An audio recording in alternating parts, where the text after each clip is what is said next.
আজকে সরস্বতী পুজোর দ্বিতীয় দিন। আজকে মাকে দই চিড়ের ভোগ দেওয়া হলো, আর এভাবেই মন্ত্রের সাহায্যে মাকে বিদায় জানানো হলো। আজ সরস্বতী মাকে বিদায় জানাতে হচ্ছে, তাই মনটা খুবই খারাপ, কিন্তু কি আর করা যাবে, বিদায় তো দিতেই হবে। তাই একটু মিষ্টি জল খাইয়ে দিলাম।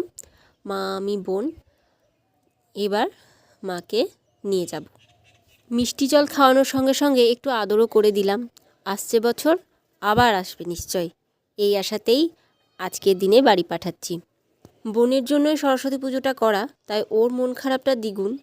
তাই ওই কোলে করে আমার একটা এই যে পাড়ার ভাইকে ওকেই দিয়ে দিল, ওই পুকুরে নিয়ে গিয়ে মাকে বিসর্জন দেবে। মা এত দূর আসেনি, তাই অতটা নিয়মকানুন জানি না, যতটুকু দেখেছি সেটুকু করেই আর কি মাকে জলে দেওয়া হলো। আসছে বছর আবার আসবে, এই অপেক্ষায় থাকলাম। মা, সবাইকে ভালো রেখো, তুমিও ভালো থেকো।